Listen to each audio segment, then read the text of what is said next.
So we have just a couple minutes past the hour now. We still have some people joining, but we'll go ahead and officially start. Welcome, everyone, and a huge, enormous welcome and thank you to Nazar Oleksenko and Romana Pavliuk, who are both joining us today to talk about their experiences, especially during the last 2 years, but even before that as well. Because as I think this audience knows, the war didn't start in 2022, it started in 2014. So really, this has been a decade-long experience at this point. And so we're really honored that both of them can be here to speak with us today. You can't hear it right now, I think, in the background, but Roman Oleksenko had just unmuted himself. There's an air raid siren in Kyiv right now. And we want to really emphasize at the top of this webinar series that the conditions today are just as bad as ever in Ukraine, and the war is still going on. This webinar series is organized by Geoffrey, who's with us today from the Peace Corps Virtual Service, Romana Oleksenko, a community project manager based in Kyiv, Olga Nikolska from isar.ednannia, and myself, Sarah Wilson-Soki at the University of Colorado. The series is co-sponsored by PONARS Eurasia at the George Washington University, isar.ednannia, an NGO based in Kyiv, and the University of Colorado Boulder. As it says in the chat, you can ask questions and engage using the Q&A function, and I'll be putting links in the chat throughout our series, throughout the webinar series today. I did want to start with really, some shocking numbers that have been published officially by the Ministry of Foreign Affairs. And this was in, if you got the reminder email, this was in the reminder email from Thursday and the one this morning as well, or evening as well, depending on where you are, that from March 18th to March 24th, Russia has launched 190 missiles against Ukraine, 140 Shahed-type drones, and 700 guided aerial bombs, including significant attacks on Kyiv. And there's air raid sirens currently going off in Kyiv today. I also wanted to show you just very quickly here, the front page of the Kyiv Independent website, which that alone, I think tells you sort of how bad the situation is right now. So I've put the link there. You can pull it up on your own device where you can likely see it better, but you can you see the homepage of the Kyiv Independent? So you can see that just the first stories there from just today are indicating large-scale attacks against Ukraine, 6 civilians injured in Dnipropetrovsk Oblast, that Russia intensifies its attacks on Kharkiv, a city that has already been significantly attacked and damaged, draining Ukraine's air defense and civilian morale. That really, this war is just as active as it's ever been, and that children and teenagers are living under these conditions. So I wanted us to keep that in mind as we get started for today. I'll turn things over now to Jeff Glynn, who's going to be our moderator today and posing the questions and leading the conversation with Nazar and Romana. Thank you, Sarah, and welcome everybody, particularly to Nazar and Romana for being here. We've done a few of these now, and I think this is a particularly important session today because we need to start kind of really taking stock of the fact that this is happening in real time. It's not some abstract thing that's happening. It's as Roman pointed out, there are air sirens going off right now. I'm watching my Telegram feed to watch where they are, and Romana and Nazar are living with this and have grown up in this environment. So I think it's good to just kind of check in. So Romana, I'll start with you and Nazar, but how are you? Are you okay? Thank you for your question. Good afternoon, morning up to everybody. I'm okay, but yesterday we were sleeping in the basement with our sleeping bags, so it comes time to time to relieve all these air raid sirens even at night, and I think that they hit the hardest at the night because you don't feel that energized in the morning, but I think that we're used to it. So I'm more like inspired to talk about it today with everybody, and I think that this conversation will be really valuable for all of us. Thank you. Thank you. And Nazar, how about you? How are you doing? Thanks for the question. I'm also fine. But yesterday I heard explosions for the first time in my grandmother's town. So it's like a little tiny town and science full-scale invasion. For the first time, I heard explosions. This was really scary. And also I heard how our air defense shooting down shaheds like drones. Yeah. And you're kind of located north. Romana, you're in Lviv, is that right? And Nazar, your family's northern Ukraine right now, is that right? Oh, we are living with my father in Kyiv, but currently we are at our grandmother's house. So it Okay. is in central Ukraine, like Cherkasy Oblast. Chauncey, okay. So maybe I'll kind of go back and forth. That'll be our format and until kind of something else. So Romana, maybe you could just introduce yourself, tell us kind of where you are and what you're doing, and give us a little background. Yeah, sure. My name is Romana. I'm 18 years old. I'm a student in cultural studies at the Ukrainian Catholic University. Previously, I got a gap year. I think it's widespread in the US, but not in Ukraine. So I got into one program, Ukrainian Leadership Academy. I hope that I will tell some examples how it affects nowadays society during war, because it's the most active youth that makes different projects and volunteering for Ukrainians. And also I love traveling, creating different trips in Ukraine and abroad. And last but not least, I love project management and to create different events for youth in educational or entertaining or charitable vectors. Yeah, and I see that are you in the cafeteria now, or you're right? So you can see that Yeah, there's it's some like a activity. working place. Yeah. Yeah, that's great. That's great. And Nazar, how about you? Can you just introduce yourself a little bit and tell us a little bit about your background? So I'm Nazar, I'm 17 years old, and now I'm finishing my high school. I'm in 11th form, and I also love traveling, and I also learn 5 different languages. English, 3, but I can speak 5 different languages. So Polish, English, and also German. And I also passed my German test on the level C1. It's like advanced. My English probably not so good like my German, but I can communicate with you. And also I'm Ukrainian. I live in Kyiv. Yeah, I sometimes I volunteer and help my army to win this horrific war. Right. Well, thank you, both of you.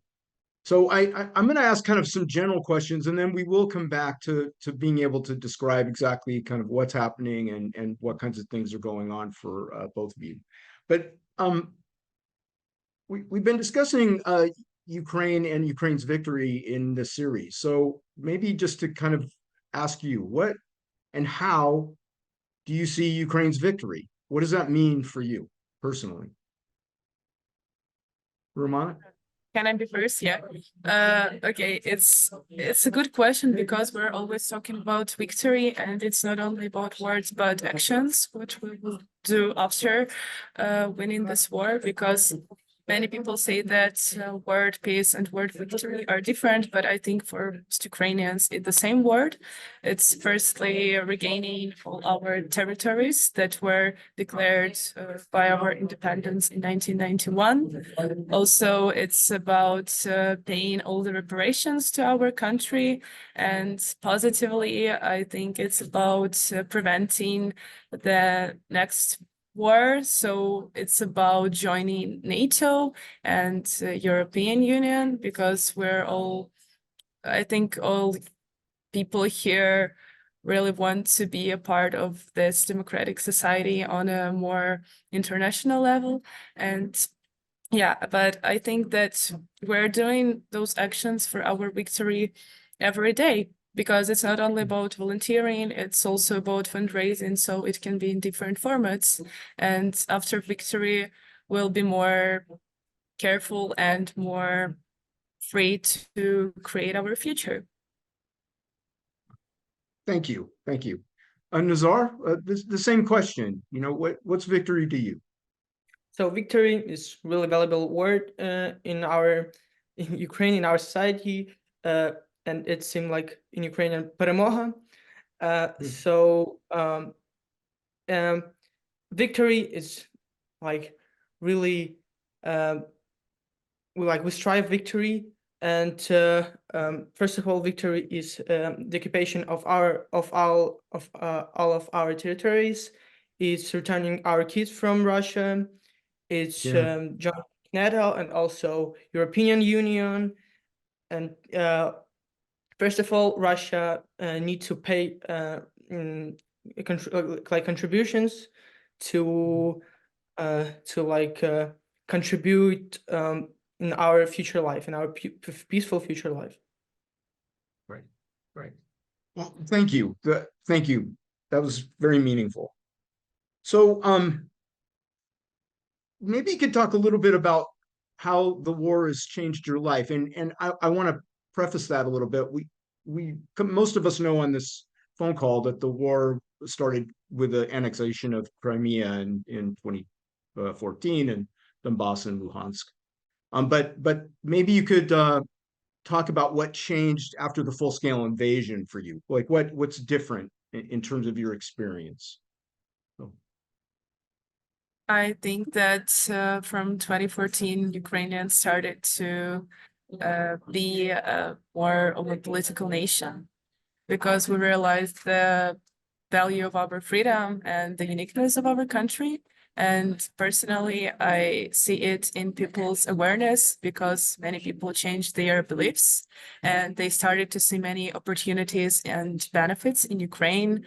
Like I remember from school when most people were shocked that some businessmen from foreign countries are starting their businesses here, and they were shocked like how they see those opportunities, and Ukrainians were more doubtful about it. But I think that it showed to us that we have many different ways to better our nation and to build our own strong democratic society in political, economical, and cultural way. But if to say about me, I started to feel more love for my own city, because from my childhood, I always loved Ukraine.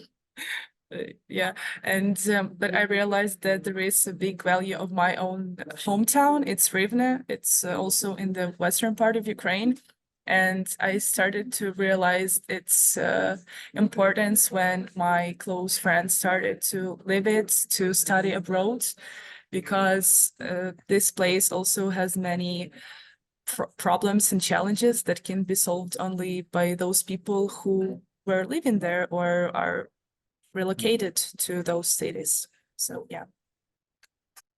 Great. Thank you. Thank you. Nazar, how about you? How is your experience more after the full-scale invasion, and maybe what you remember or how you perceive Ukraine before?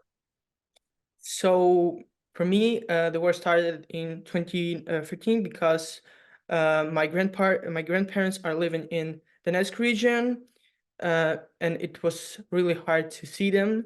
So, but I remember as I was 7 years old. I remember how we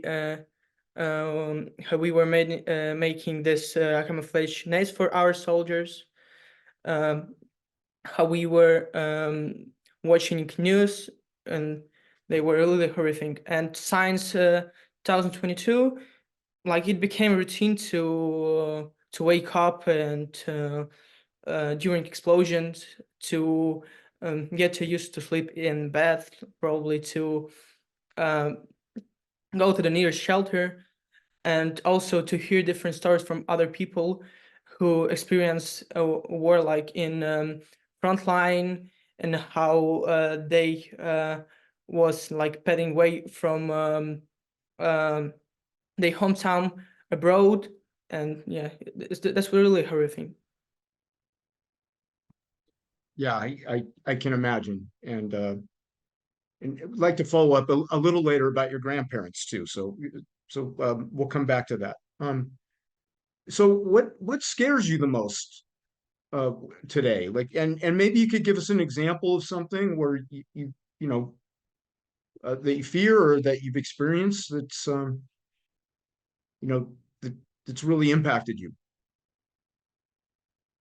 Yeah, I wanted to share that I had a very bad experience because when the full-scale invasion started, my grandma was in Kherson. So during its occupation, she was there, and it was really hard to connect to her because all those networks weren't working. And luckily, she wasn't in the city, because when you're in the village, it's more complicated to show a sign that you're alive and everything is okay. And when her son was luckily deoccupied, she returned to Rivne on the first evacuation bus, because it was only one way to return to Ukraine, by going from Crimea to Russia, but it was a dangerous one. So she didn't do that. But I remember that I was really crying because of happiness when her son was returned to our Ukrainian army and our country. But nowadays, I think that's what scares me the most, that people sometimes are used to war, and we have those bursts of energy when we're volunteering and doing everything to win, but sometimes we're tired. And I think that it's really common for humans, because you don't know where it's going to end, but you want to do everything for it. And I think that it's really important to seek for support, not only in our society, but in other countries. So it must like work in a balanced way. And is your grandma okay? Yeah, she's okay. Thank you. Good. Yeah. How about you, Nazar? Obviously, yeah, there's a lot that you've experienced. What's scary? Yes. Yeah, so Science 2022 appeared new additional like fears, and actually, first of all, is like death. I'm really scared of that. Not mine, probably that of my parents, of my little brother, and also like additional fear, like in future, I'm really afraid of that I won't be able to bringing up my children here in independent country. It's also like additional fear, but like going to the shelter and go to sleep hearing air alert. Actually, I get used to these things, and as Romana mentioned, it's also scary that people get used to this.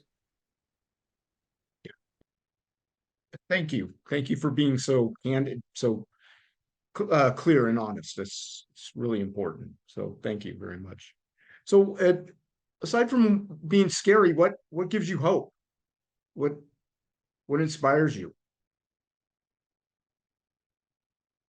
I think that people who are near you are the most strong people who can inspire you. And I think that all the power and influence that doesn't work for individuals. It's about different communities, or speaking a whole population of Ukraine.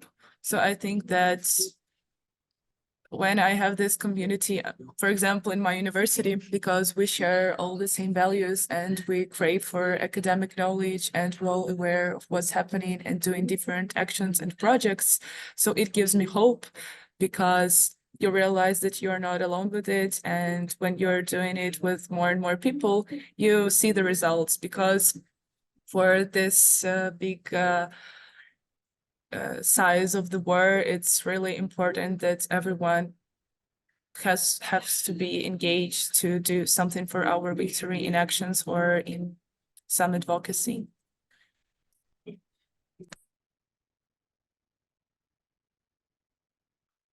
What about you, Nazar? What gives you hope?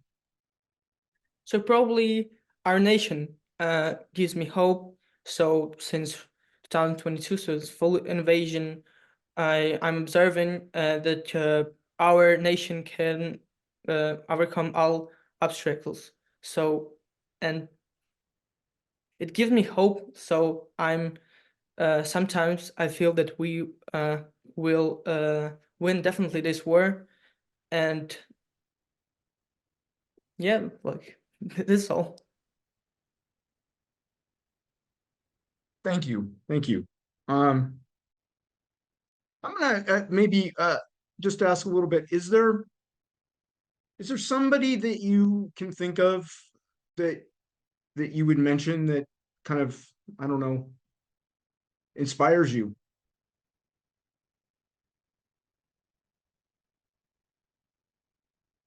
Probably only our excuse me.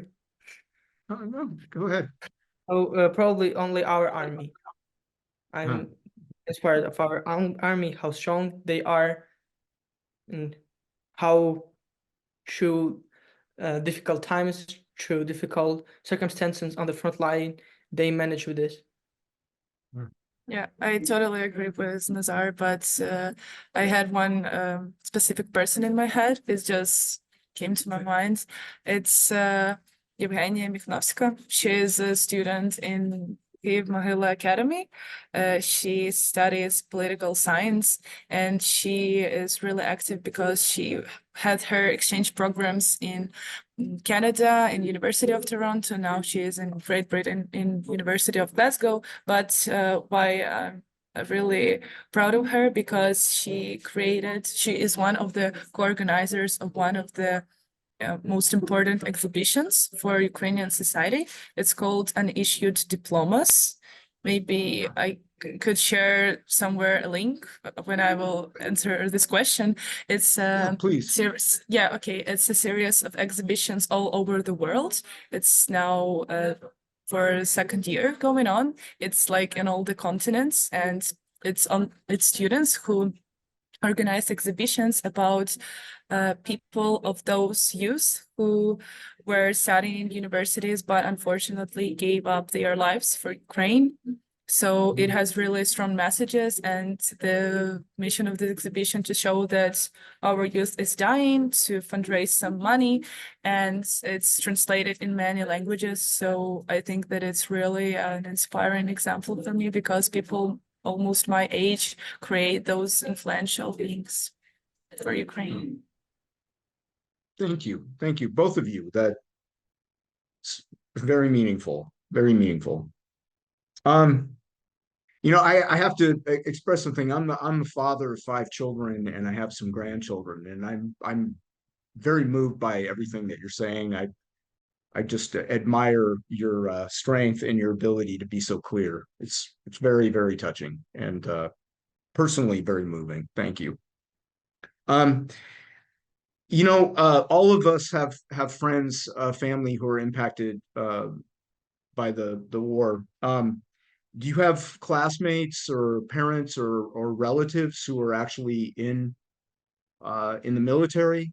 And maybe you could share a little bit about them if you're comfortable with that.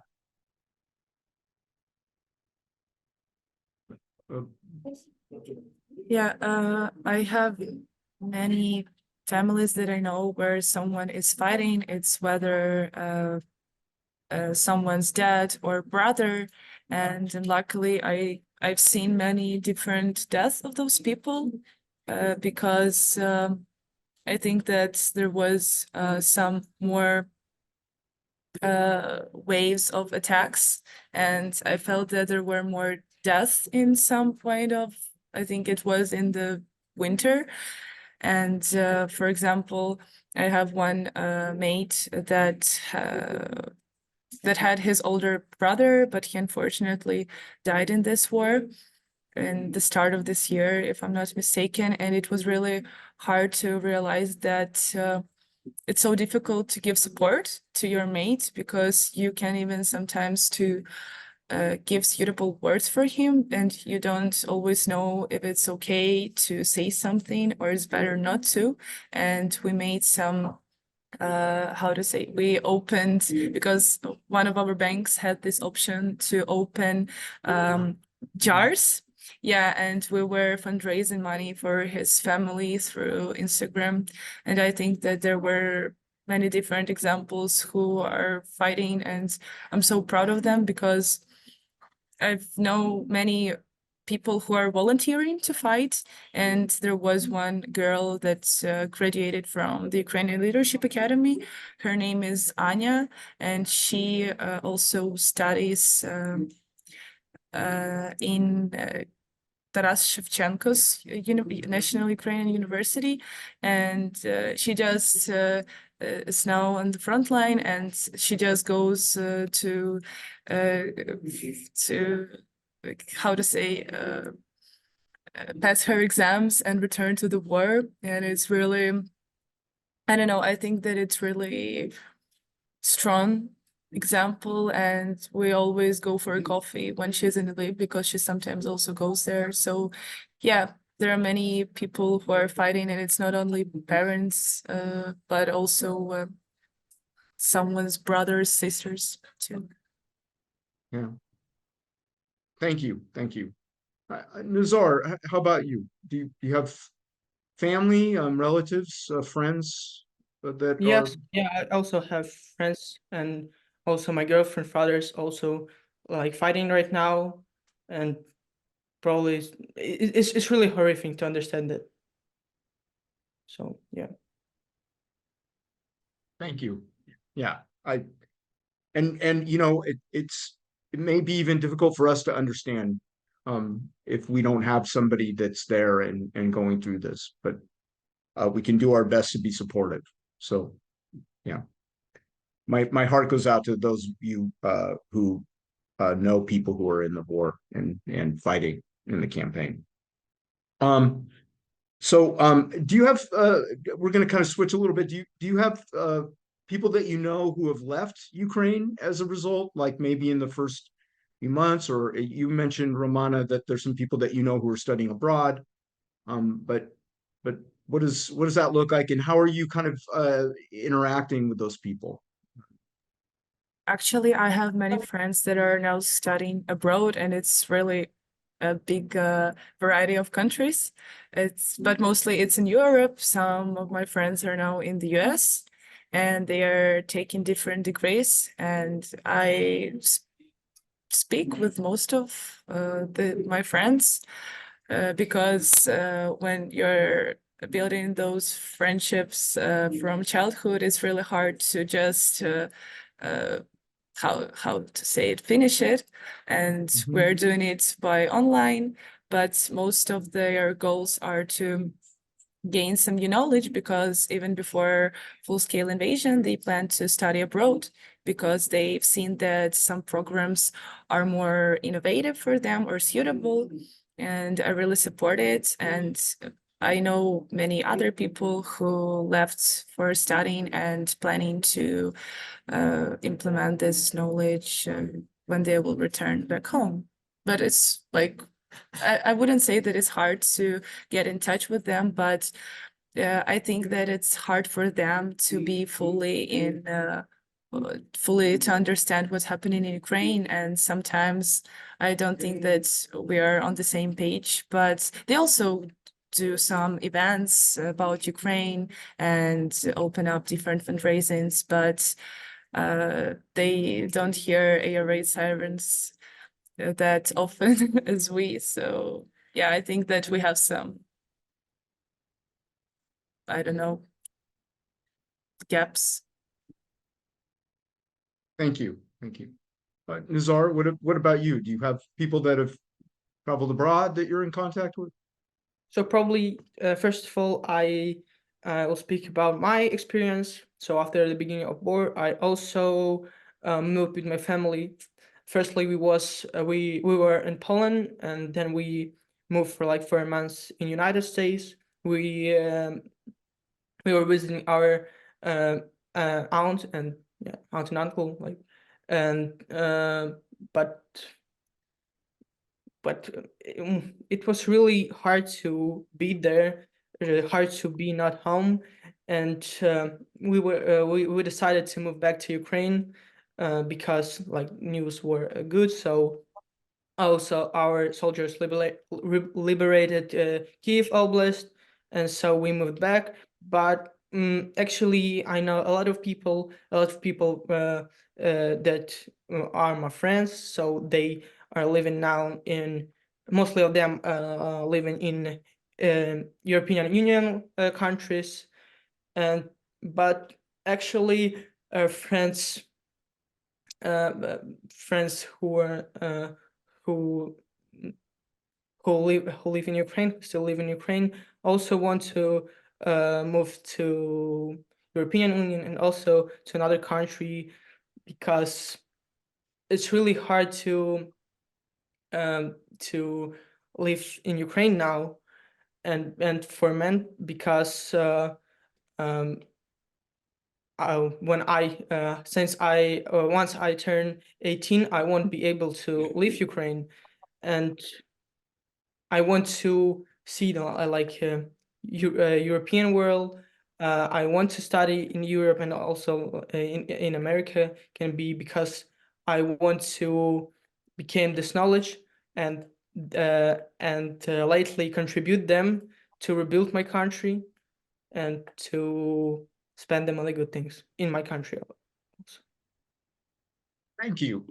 Thank you. So we had a question that came from the audience, and I'm going to reframe it with what kind of we just spoke about, and feel free to just say you prefer not to speak about it. But you know, in Ukraine, young people are being you're conscripted, or you have an obligation if you're in the country to serve in the military, or and that there are a lot of people who are outside of the country.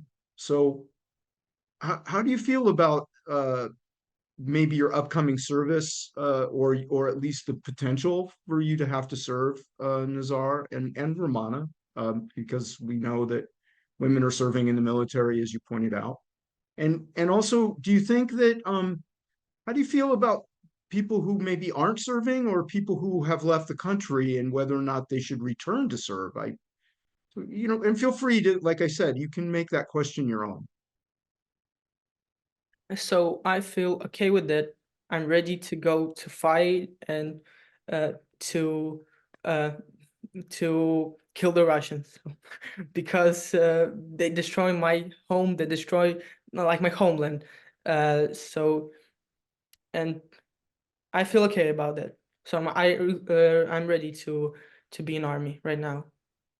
And for those people who still leave our country and like they flew in other countries, I feel sad about that, because we need those Ukrainians who understands, who value their nationality, who value traditional of our land. And it's really sad that there's so many people who just live in our country. I think Thank that you. it's really hard for me to imagine me being in the front line, to be honest, because I'm not even psychologically prepared to it.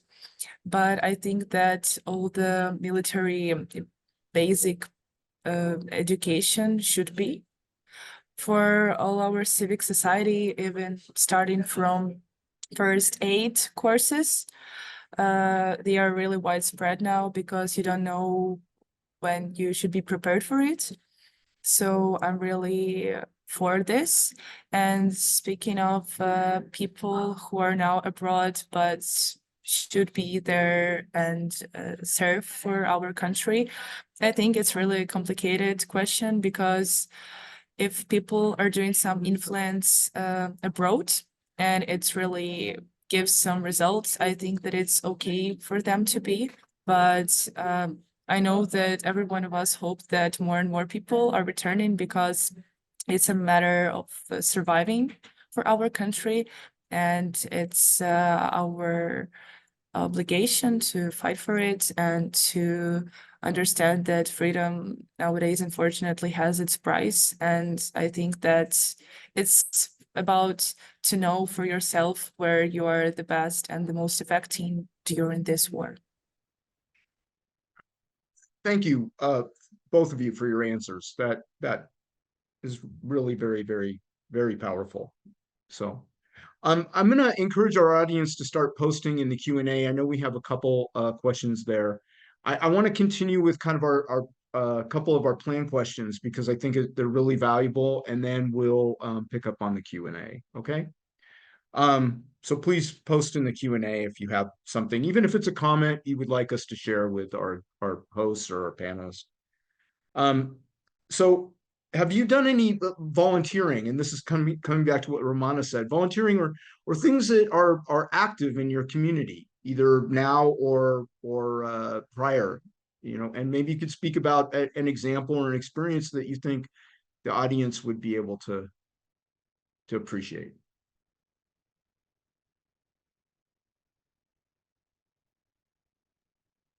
So I start. So actually, uh, almost, uh, almost, um,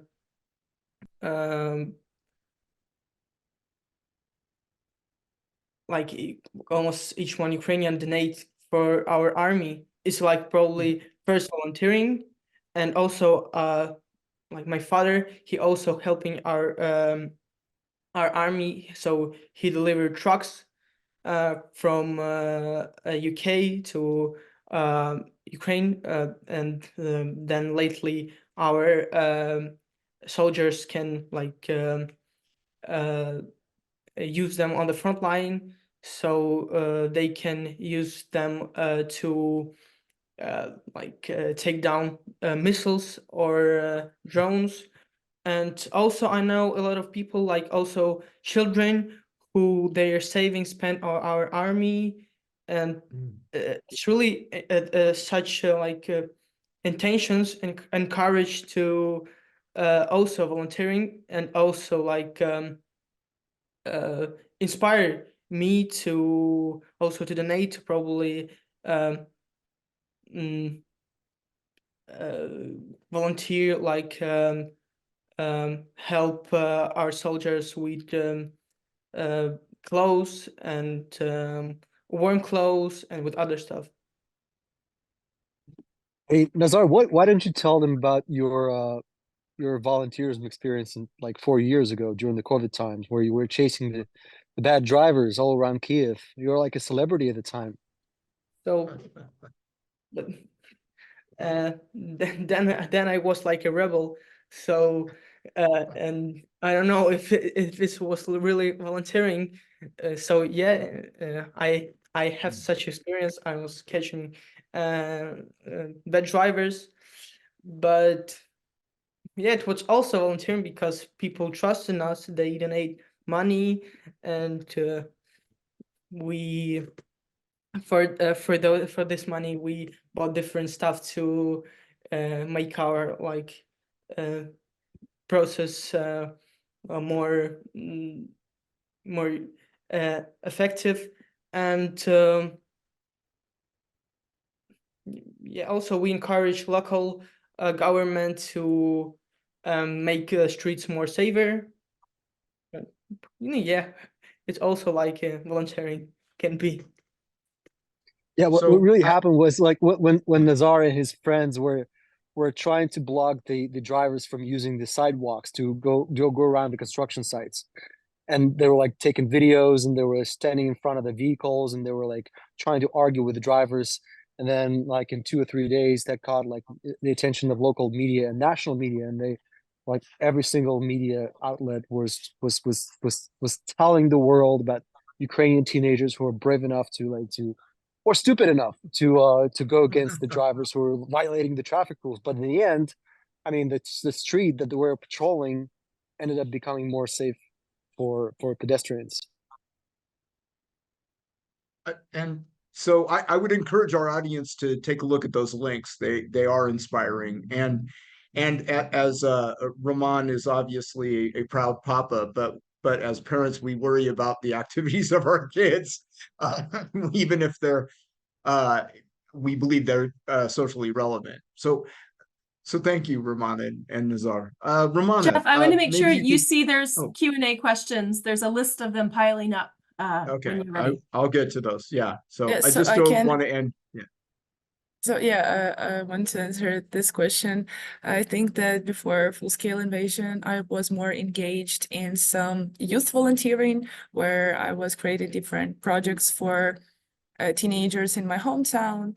But when it started, we all like mobilized our powers and started to create only charitable events to gain some money. So we were like watching some Ukrainian films in the basement, giving all our participants popcorn, but it was a must to donate.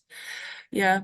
Also, I think that Ukrainians have this unspoken rule: when someone opens a jar, and if you can donate, then you must reshare it and spread it for like all your audience. And also we have a unique case in my university, because starting from this freshman's year, there is a special course that is called course of serving and language practice. But first one word is more important: serving.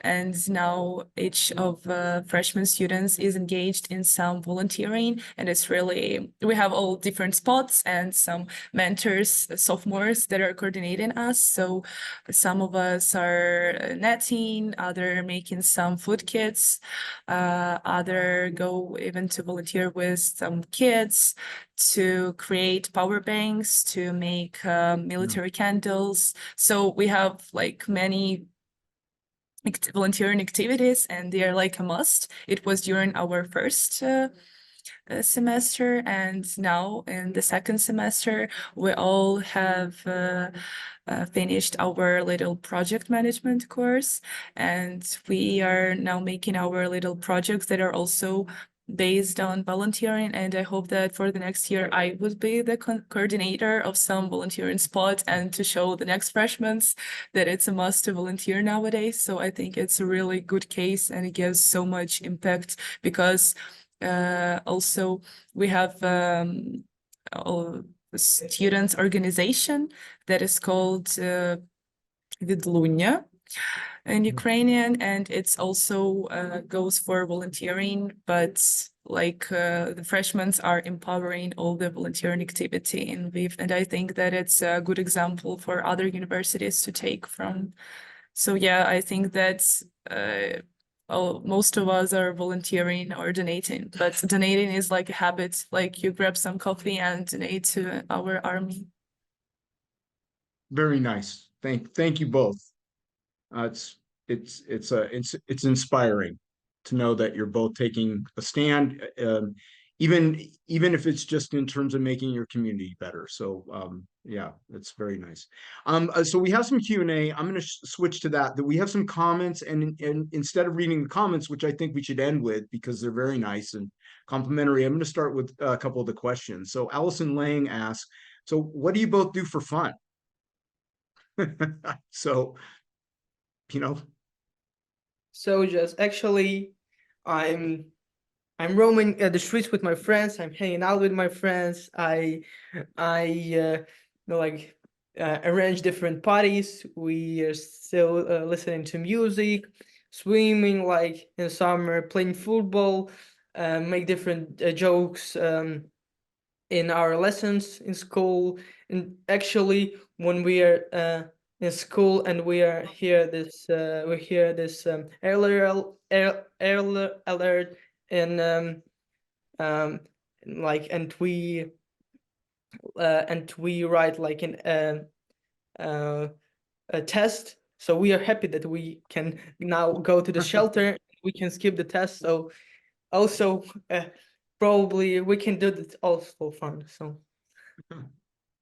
Very good. Okay. Very good. I Romana? I, Yeah. I started to learn Spanish for fun, but now I'm struggling with learning it. Also, I think that we also make some jokes about air raid sirens that, yeah, we can skip the test, but it doesn't work like that. We have this test, but in the basement, but you like having some hopes that you can skip it or at least make it tomorrow. What also I'm doing for fun, I think that it's going out with friends. We're going to different cafes or playing video games or other stuff. And also what I do, I start all my things mostly for fun. I go to the gym because it's really also it makes you feel present, and then you're more inspired to work and to do some academic or volunteering activities. That's very important. It's important that we care for ourselves. That's great. So our friend Ed Ma from Ed's Friends for Ukraine, and a great supporter of Ukraine asked, for both of you, in wartime, who do you consider to be your number one hero or role model? And I know I asked this a little bit before, but maybe you could share a little more on that. So hero of this war or this present war, or what? Yeah, or in general. I think the question is kind of, but yeah, who comes to mind? Do you have a Zelensky, particular our person? our general. He was like he used to be general, and he was for all of Ukrainians like hero. So I would say Valery Zaluzhny. Okay, if Zelensky. we're talking about government, I would say Dmytro Kuleba, who is Minister of Foreign Affairs, because he's doing a lot of work and he has a good book that I am planning to read. But I think that Ukrainians are so much achievers, so you can like look up to your society and to have like to create a whole set of someone's achievements and to see them all as a role model. Great. Thank you. Both inspiring, by the way. So I'm going to go to Andy's question. Andy Lennick, who's also as a supportive, you've been a very good friend of Ramon's and mine and Sarah's, and he's been sending solar panels. So little plug for the work that Andy is doing through Sunflower Seeds. He basically comments, several of us have set up events in the US where we tie Ukrainian nationals as speakers into our events, including Nazar's father, Romana Oleksenko, has been a part of that. These are powerful messages to deliver to Americans in a way that no one else can. We have also set up meetings between students in the US and Ukraine. These have been very powerful for students in the US. Have either of you participated in something like that? And maybe if not, or if you have, if you'd be willing, I'll ask the implied question. He comments it's sad how little Americans know about what's going on in Ukraine, and advocacy is so important. So even at the grassroots level. So have either of you participated in some kind of maybe international exchange or educational exchange so that you can carry the message about Ukraine? So it's my first time, but now I'm also planning to study abroad, and probably I would also participate in like an exchange program. And yes, I would to also like participate in such events.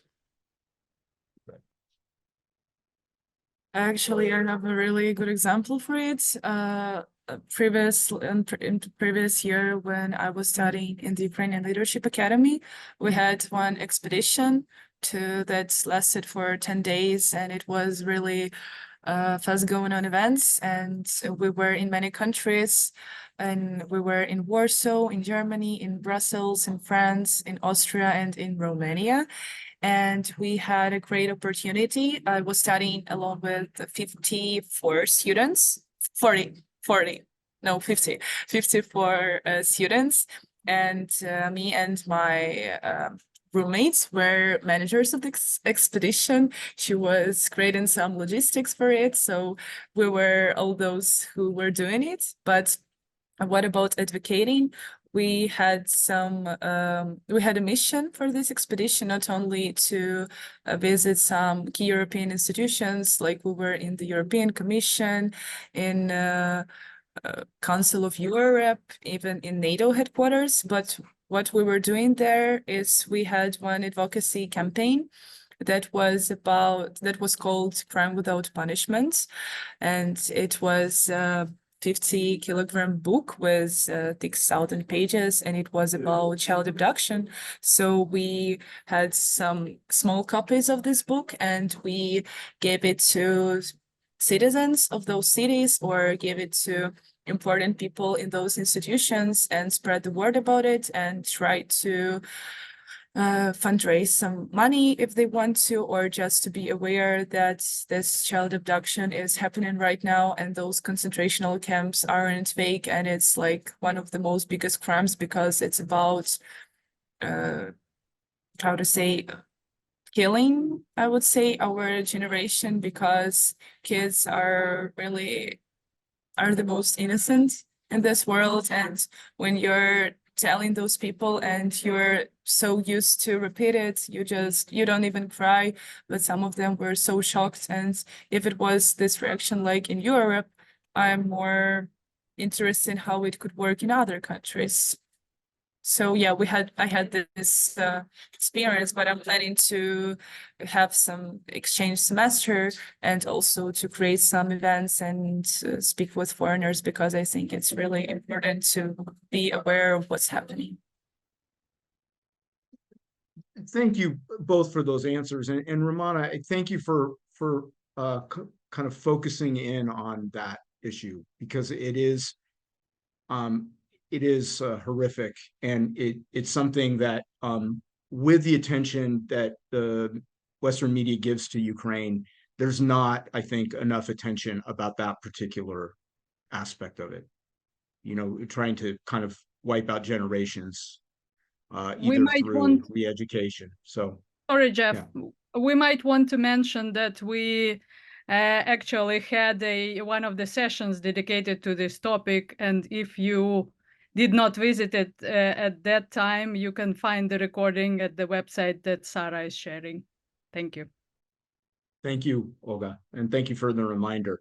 And so back to Andy's question, really briefly, or to touch on it, some of this, our series is actually meant to kind of address that and help bridge that informational gap. And if anybody on this phone call, or if you know of anybody who would like to use some of this information for some campaigns, please reach out to us. We would be happy to figure out a way to make that possible. So I'm going to read a couple of the comments and then finish with a couple questions.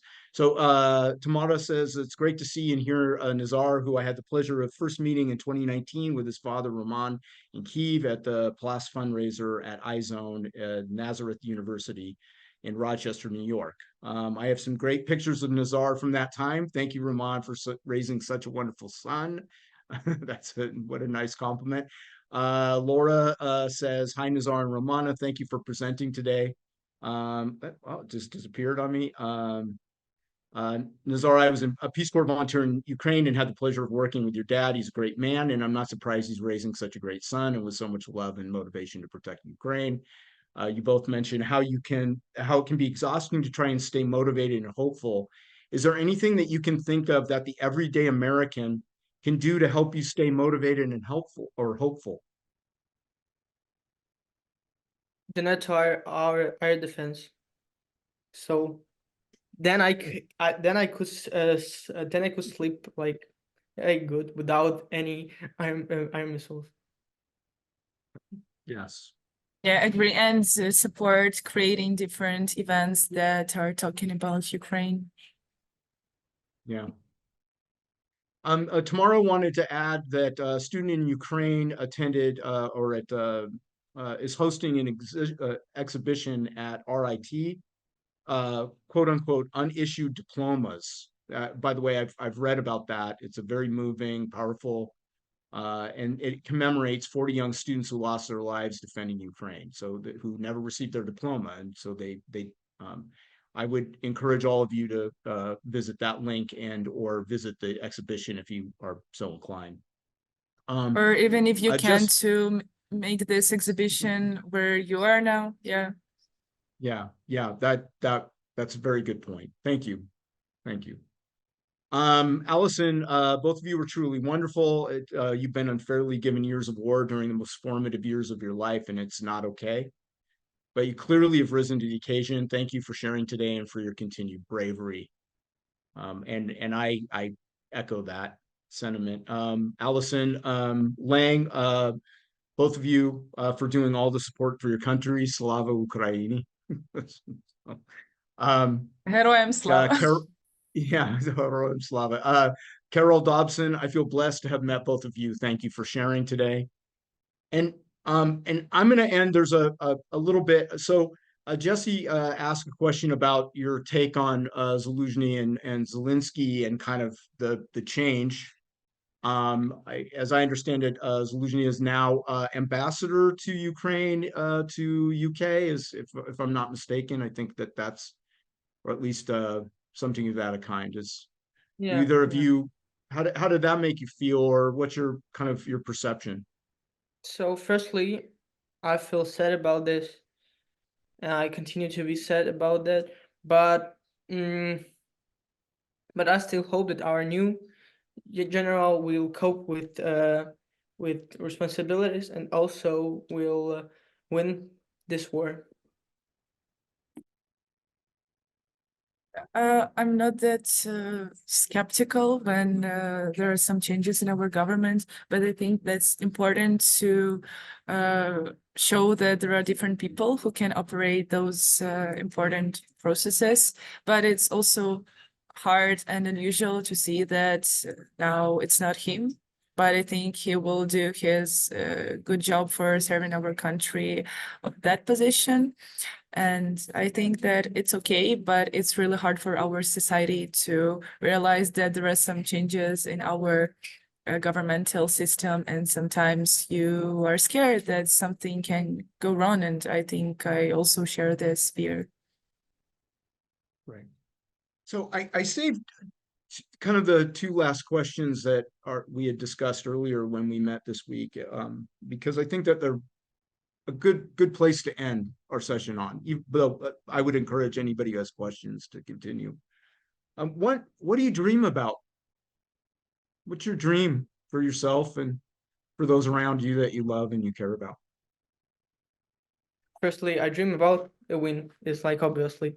And also I dream about better future. I want to study abroad. So now I have such opportunities because I also like gained level C1 in German language. And with this level, I can study in the universities. So I want to study in Europe, and with and as I mentioned, with those knowledges back to Ukraine and rebuild my country. Yeah, firstly, it's victory. And about me, I dream to gain my master's degree abroad, because I think that it's more specific and more professional approach to study. And I think that it would be really useful for our country, or creating some connections, or how to say, collaboration. And also, I mentioned that I'm studying in cultural studies, and I think that it's one of the most important topics for 21st century, to not just only think about politics and economy and ecology, but also to return to culture, that it matters, that it's also can create many projects and influence. Because if you, I think that it's most widespread in high ranked countries, when some creative industries or cultural institutions really matter. So I really dreamed that it could be also possible in Ukraine, because we're having a big culture, and I think that we also need to work on these institutions and projects. Wow. Thank you. Thank you both. So I'm gonna maybe kind of ask, and this may be a little rough, and feel free, you don't have to kind of hone in, but if there's something that you could leave us with today, some message or something that you think is important, what would it be? What do you want our audience to take away, or me to take away? Probably audience and you need to understand that Russia will not stop. And if Russia will win Ukraine, then the rest of the world will be struggling.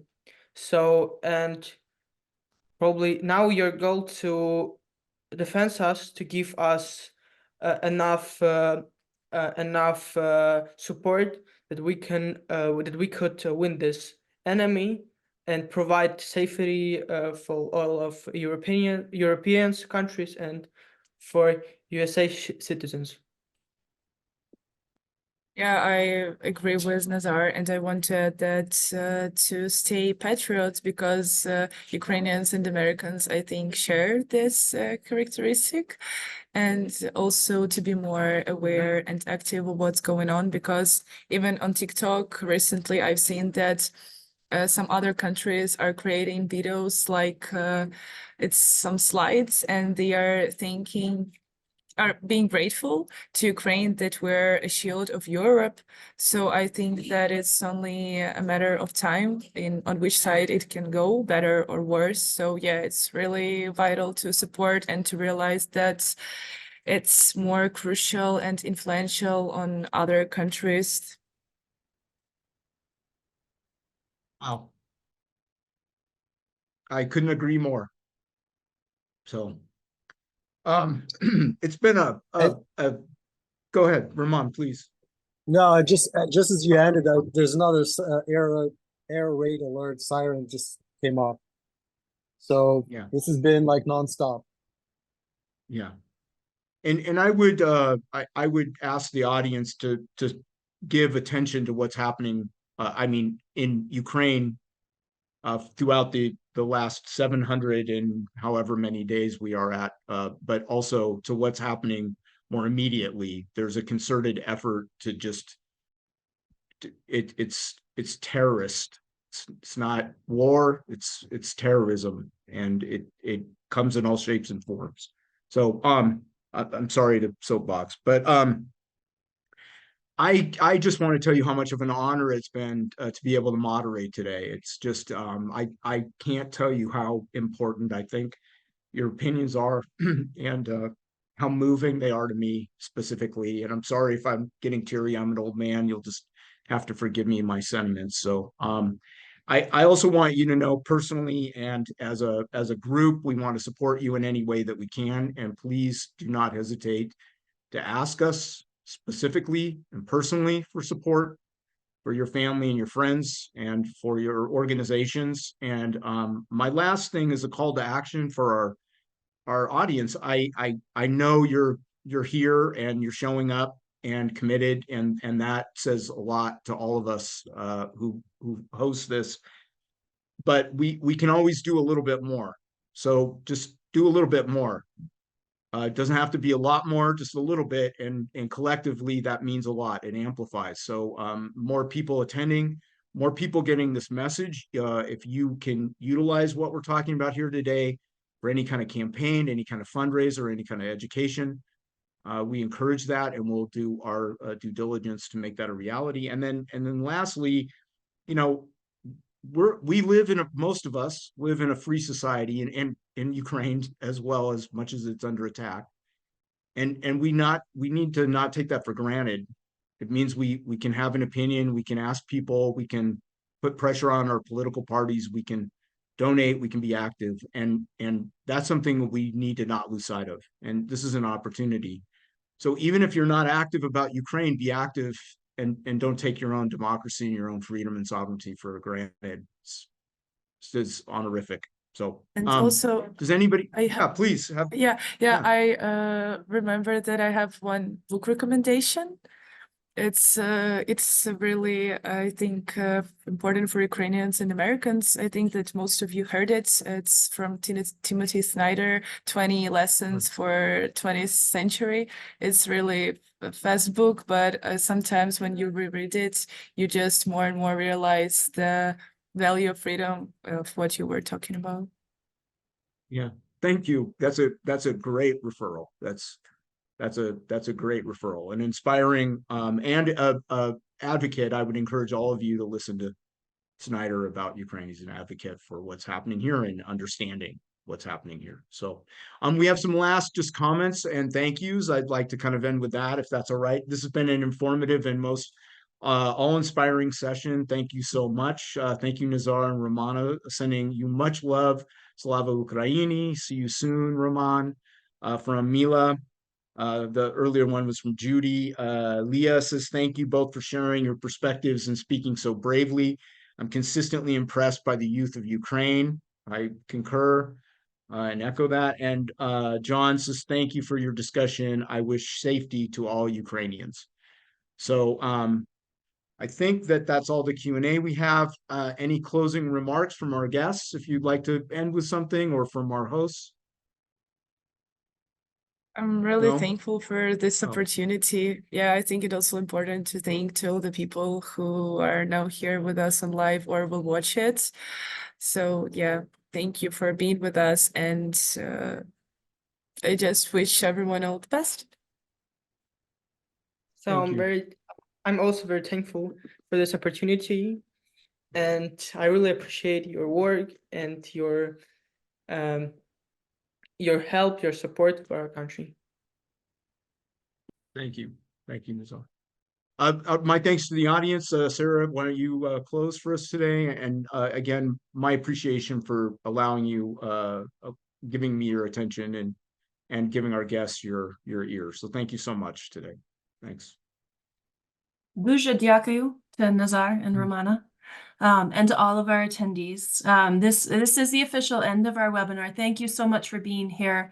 I hope that the chat has been useful and not distracting to you. All the links are there for additional information, including to Timothy Snyder's 20 rules that Romana mentioned. I added a link, 20 lessons rather, to fighting tyranny. Not rules, lessons. Rules are tyrannical, maybe, I don't know. But thank you. And please keep joining us.